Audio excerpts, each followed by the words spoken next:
Halo, selamat pagi Glenda, selamat pagi sahabat Miraset.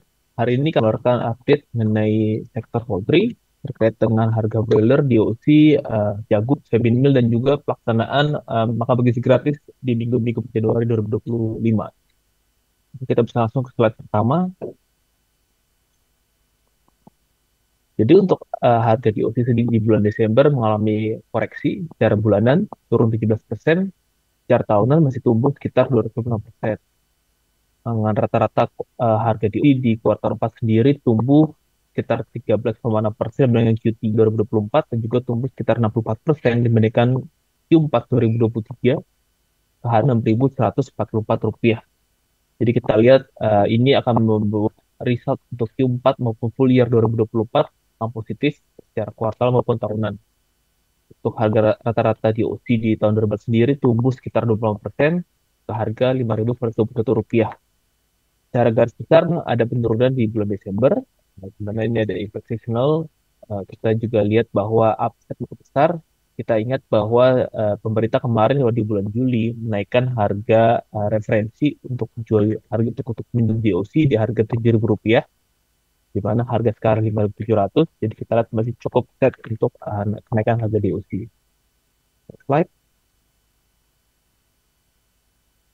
Pergerakan yang sama juga terjadi di broiler, di mana turun sekitar 2% dibandingkan dengan November 2024 ke harganya di Rp19.862 per kilo. Secara kuartalan juga bergerak positif dengan pergerakan harga di UC tumbuh sekitar 10% Q-on-Q dan juga 10,4% year-on-year ke Rp20.174 per kilogram. Secara kumulatif tahunan di rata-rata harga broiler di tahun 2024 ini naik 2,2% dibandingkan harga rata-rata tahun 2023 ke Rp19.850 per kilogram. Jadi kita juga sama melihat bahwa up cukup besar. Pemerintah sendiri untuk harga referensi terakhir untuk broiler itu di harga Rp25.000 per kilogram. Slide.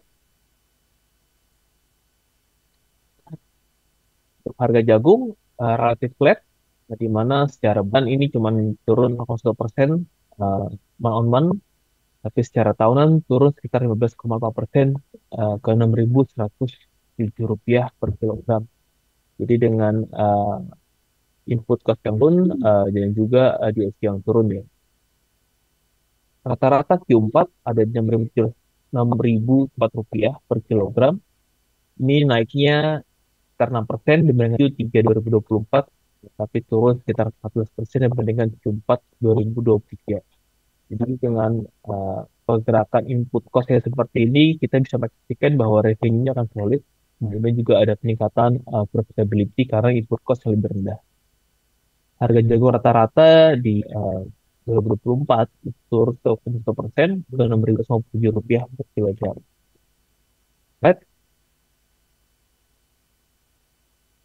Terkait dengan soybean meal, pergerakan juga dengan pergerakan harga jagung, di mana untuk Desember ini turun sekitar 0,7% dibandingkan dengan 2024 ke 90 US dollar per ton. Secara tahunan juga turun sekitar hampir 30%.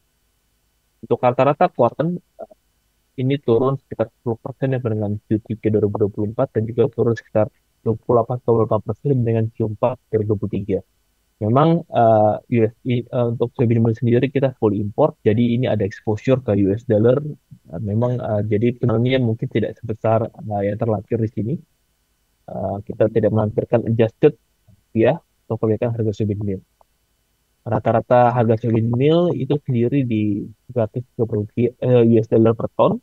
Ini turun sekitar 23,5% dibandingkan rata-rata tahun 2023. Jadi kita lihat memang penurunan harga jagung dan juga penurunan harga soybean meal ini menurunkan harga feed sehingga di OC dan broiler juga cukup turun untuk di Desember ini. Next slide. Nah, ini MBG, makan bergizi gratis, di mana untuk tahap pertama sendiri berlangsung di 6 Januari. Tahap pertama dari 6 Januari yang 31 Maret 2025, targetnya adalah 3,5 juta orang, terdiri dari pelajar, kemudian ibu hamil menyusui. Untuk menunya sendiri, itu terdiri dari karbohidrat, protein, kemudian sayuran buah. Budgetnya Rp10.000 ini memang lebih rendah dan masa kampanye dari di Rp15.000. Jadi untuknya sendiri BGN, Gizi Nasional, ini membagi daerah Indonesia menjadi 11, dari Sumatera sampai dengan Papua, dengan komposisi dari karbohidrat, protein, buah dan sayur ini berbeda-beda di masing tempat sesuai dengan ketersediaan pangan di daerah tersebut. Jika kita lihat memang protein sendiri hanya tersedia untuk di Banten dan Jawa Tengah, sedangkan dan juga termasuk Sumatera. Sedangkan daerah lain kebanyakan seperti ikan dan juga sapi ya. Nah, jadi memang kita lihat ini sebagai salah satu katalis apa saat pelaksanaan pelaksanaan makan bergizi gratis ini tidak ada terjadi upgrade yang cukup besar untuk harga pergerakan harga di Java dan Jepin. Tapi kita lihat ini hanya sementara karena sebagian besar memang akan terjadi di ayam ya di Jawa ya. Next slide. Ini jumlah central kitchen. Jadi Badan Gizi Nasional sendiri mendirikan dapur-dapur untuk mendistribusikan makanan bergizi gratis di saat ini ada 160 eh, dapur, di mana setiap dapur sendiri bisa melayani 3.000 sampai 3.500 makanan. Targetnya dengan akhir tahun ini jadi 937 dengan target penerima sekitar 82,9 juta orang.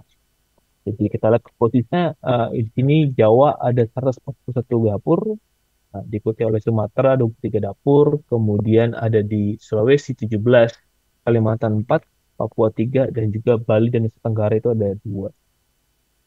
Next slide. Nah, ini contoh untuk makanannya kita lihat memang ada cukup cukup cukup cukup lah untuk Rp10.000. Pasti sayur, buah, dan juga protein bisa ada ayam atau daging. Nah, next slide. Jadi kita melihat bahwa pergerakan harga DOC, broiler, kemudian turunnya harga jagung dan soybean meal disertai dengan pelaksanaan makan bergizi gratis, kita lihat ini masih positif. Kita masih maintain overweight, kita masih melihat ada potensi dari pergerakan harga saham, kemudian juga pelaksanaan MBK tahap berikutnya, dan juga ekspektasi dari pemulihan daya beli seiring dengan penurunan BI rate. Titik terakhir kita cepin di 6250 dan Java di 6400. Topik kita dari Java. Mungkin resikonya terkena pergerakan harga DOC dan broiler yang lebih rendah daripada proyeksi dan juga pergerakan harga uh, jagung dan soybean meal yang lebih tinggi daripada proyeksi. Next. Ya, ya. Ya, demikian perspektif dari saya. Terima kasih. Semoga bermanfaat. Kembali ke Glenda.